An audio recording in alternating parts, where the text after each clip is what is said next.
di tengah situasi yang sangat diametral seperti sekarang, ya, demonstran, warga dengan aparat, dua-duanya udah terlibat kekerasan satu sama lain. Keduanya cenderung tidak akan mendengarkan pihak yang dianggap tidak berdiri di posisi mereka. Itu pertama. Yang kedua, mereka juga akan mengacuhkan saran-saran dari pihak yang juga tidak bersama mereka. Tidak membersamai mereka di jalanan, secara politik. Hari ini kita tahu bahwa eskalasi yang terjadi sangat cepat. Tidak ada satu tokoh agama pun, organisasi agama pun yang saya kira membersamai para warga atau demonstran. Bahkan menunjukkan diri berdiri di posisi politik yang sama dengan demonstran atau warga yang memprotes, entah mahasiswa, ojol, atau demonstran. Kita tidak menyaksikan itu, sehingga ketika para tokoh agama memberikan nasihat atau statement, cenderung akan diabaikan.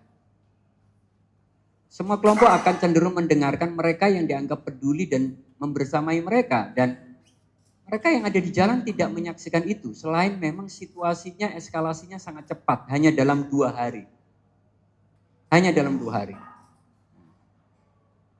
Dan dalam pandangan saya, ya seorang kiai, ya seorang tokoh agama, seorang ulama, ya sudah semestinya memang mengabdi pada kemaslahatan umum, berpikir bahwa apa yang terbaik buat semuanya.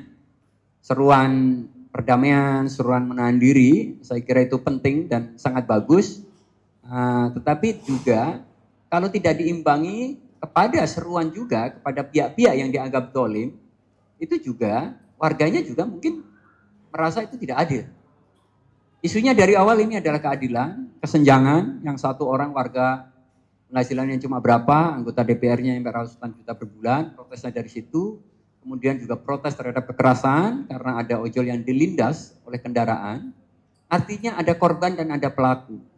Ketika saran hanya kepada korban yang sedang melampiaskan kemarahan memang, tentu itu juga tidak efektif. Jadi seruan juga pada kedua belah pihak, dan terutama sebenarnya seruan ada kepada mereka yang lebih kuat. Yang dalam posisi hari ini adalah pejabat, anggota parlemen, aparat yang memegang senjata, terutama seruan harus dari mereka. Baru kalau keberpihakan itu muncul, saya kira di antara sekian banyak demonstran, saya kira saya masih yakin sebagian besar beragama sehingga akan mendengarkan tokoh agamanya. Tetapi kalau sudah melihat bahwa tokoh-tokohnya memang membersamai mereka, mengerti perasaan mereka. Saya menyaksikan ada semacam, tadi Mas Munjid juga sudah melihat bahwa kehilangan sense atas realitas. Demonstrasi jalanan situasinya berbeda. Tadi Mas Munjid menyatakan bahwa banyak tokoh kita, termasuk tokoh sosial dan tokoh agama juga, yang mungkin kehilangan sense atas realitas, apa yang dialami warga. Dan saya merasa banyak tokoh agama tentu tidak punya pengalaman bentrokan di jalanan, demonstrasi, bagaimana rasanya orang kena gas air mata, bagaimana rasanya orang mendengar tembakan, bagaimana rasanya orang ditendang atau dikejar oleh aparat bersenjata.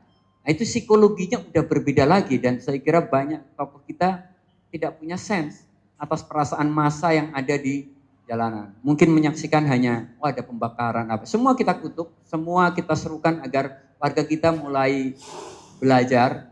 Dan menurut saya beberapa tahun terakhir udah banyak bisa belajar untuk menyampaikan aspirasinya secara damai. Tetapi memang ketika udah terjadi bentrokan, ada suara tembakan, ada gas air mata, pengalaman saya itu sudah sulit dikontrol. Instinktif manusia kalau dia merasa disakiti dia akan membalas. Kita akan siapa yang salah duluan kita susah. Tetapi dalam kasus ini kita menyaksikan bahwa yang salah duluan adalah para anggota DPR.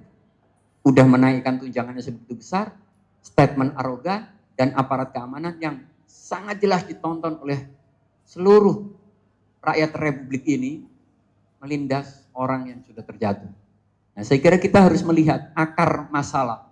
Kita tidak bisa hanya meredakan, hanya melihat dari ujung masalah.